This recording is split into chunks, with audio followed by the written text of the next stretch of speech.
If there's a question of my heart, you've got it. It don't belong to anyone but you. Hey YouTube. Okay, so I got off of work at 11 p.m. and I came home, cooked dinner. No, I got off work a little bit earlier, but I was able to come home, cook dinner, whatever little bit of dinner I could cook and taste because I'm stopped up right now. No, do not have the coronavirus. And I watched all 4 hours of Self-Made.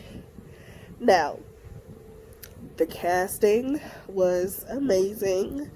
Tiffany Haddish, I do remember her saying that she had a project coming out when I saw her do an interview and she didn't want to say what, and I guess this was it. And Blair Underwood, Blair Underwood is always playing, like the deviant husband or boyfriend. Of course he plays other roles, but he's just so good in that role, you know what I mean? Plus he still looks good. Like, oh my god, how old is Blair Underwood? Isn't he in his late 40s, early 50s? Blair Underwood looks good, shirt off and everything. But anyway, I'll get too ahead of myself. Wait a minute, is Blair Underwood married? Well, fuck it, I'm getting too ahead of myself. Who else? Carmen, I can't remember her last name, but she was in Sparkle. She played, I'm gonna call her Madam C.J. Walker's mentor, because we'll get into that later. Who else? I love the little girl who played Fairy May, the little girl that Madam C.J. Walker's daughter, she adopted. That chocolate skin and that long hair, and I'm gonna go out on a limb and say that all that hair is hers because that was the whole point of Madam C.J. Walker's products, was to, accentuate black hair, not make us look like white women or wanting to make us look like white women. Not like we're doing now with, weave and lace fronts and all this other stuff. There's nothing wrong with it. I personally don't do it because, obviously I have locks, but she just wanted our hair to be healthy. And that's all she wanted to promote. And healthy hair, it grows down your back. And that's all she wanted. Boom, that was it.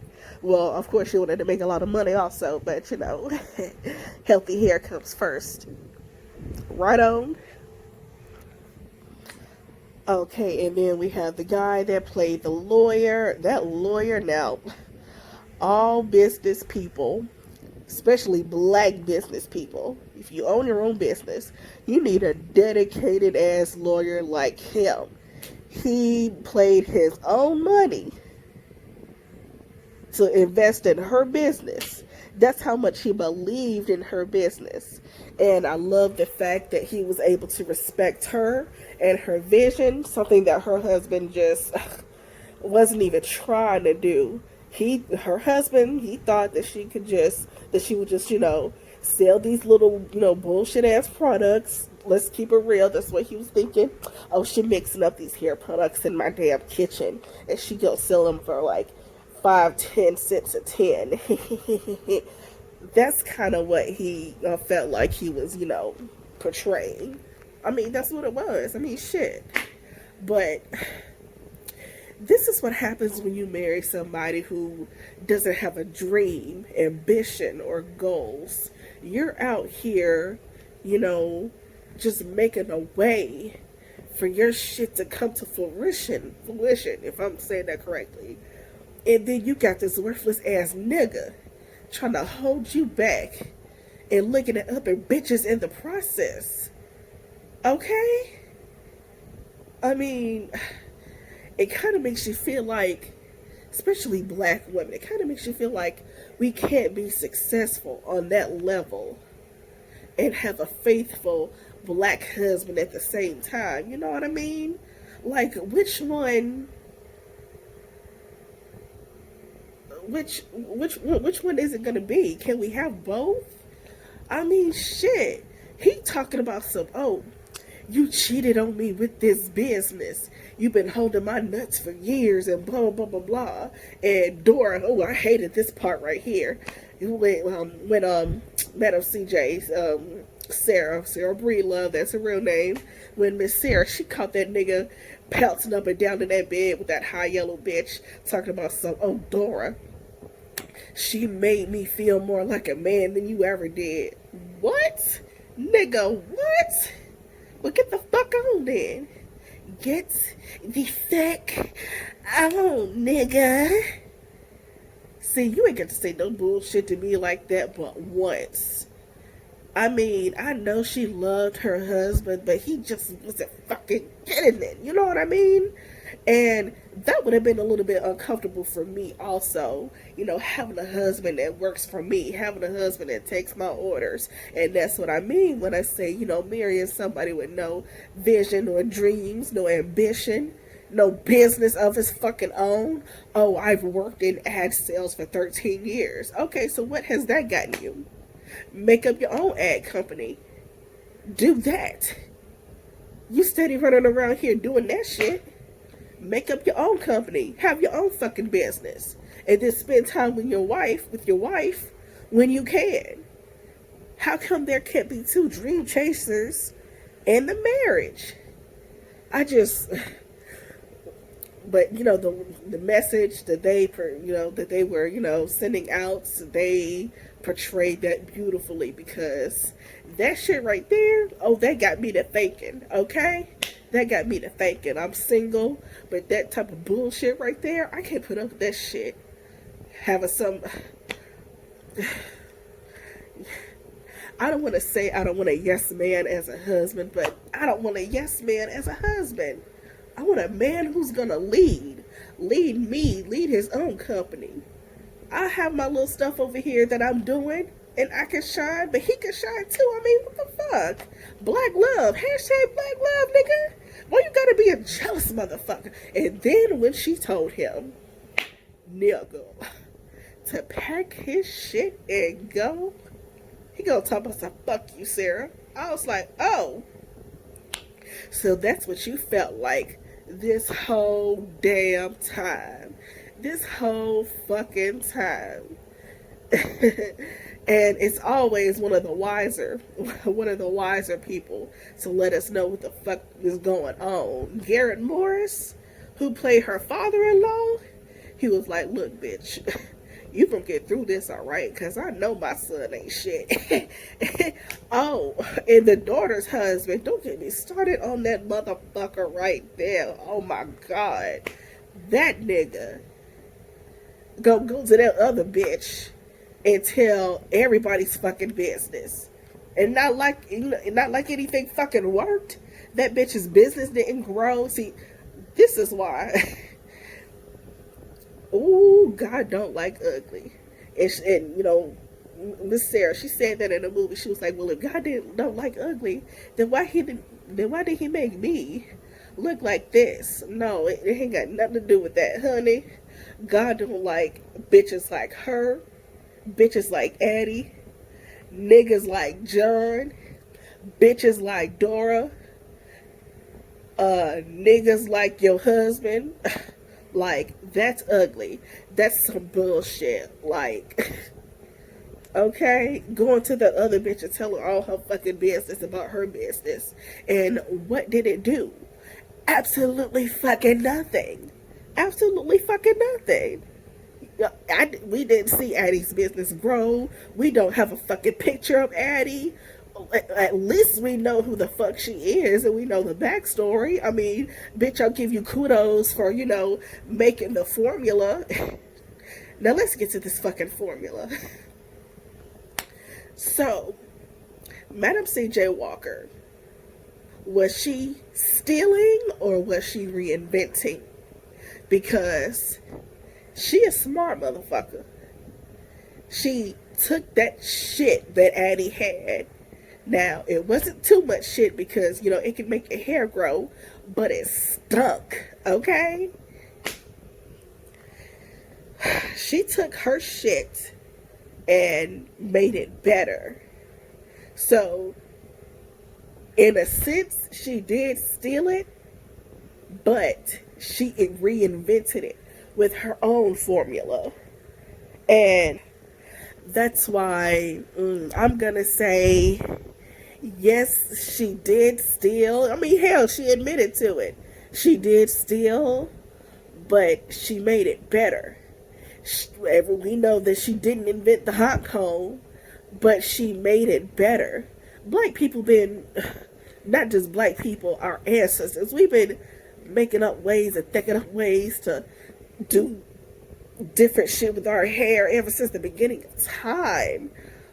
I mean, if you look at the old pictures of, these braids and our African ancestors and these hairstyles, honey, the Bronner Brothers hair show ain't got shit on our ancestors. They was doing the damn thing. And back in the day, and when I say back in the day, I mean back in ancient Kemet times when our tribes were, doing their thing. How you wore your hair was a sign of what tribe you were from. So I'm gonna wear my hair high because I'm from the ᴰ괰ᴟᴜᴜ tribe. Or I'm gonna wear my hair down my back in a braided ponytail because I'm from this tribe. Or I'm gonna wear my hair in a disc. Not a disc, a bowl. I don't know how the hell they form that shit, but I'm gonna braid my shit into a bowl on top of my head. And I'm gonna wear it this way. So, Madam C.J. Walker just... Now, that is what you call a business-minded motherfucker. And I'm not calling her a motherfucker like, motherfucker, but I'm just saying, I'm into my shit, okay? Let me do me. Let me do my review. So, yeah, I really admired that. I admired that she was able to admit the bullshit she did, but she was able to admit, hey, I'm the shit, too. I can sell, too. I can make some shit that smells 10 times better than yours and outsell what the fuck you did. So what's up? What's really going on? Okay, so on to Tiffany Haddish's character.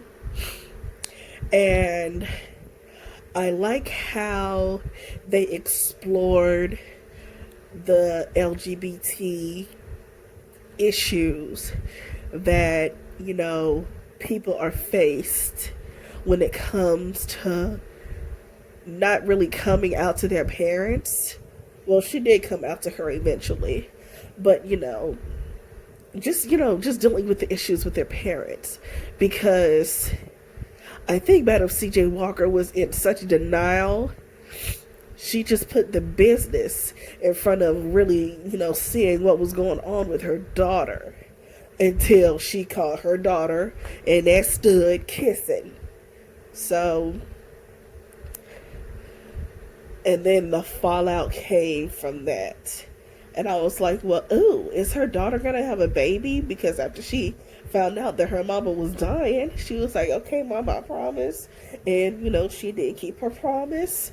What I love, and I love it when people actually keep their fucking promise, because she was like, I want this to be a legacy for you and whatever kids you have.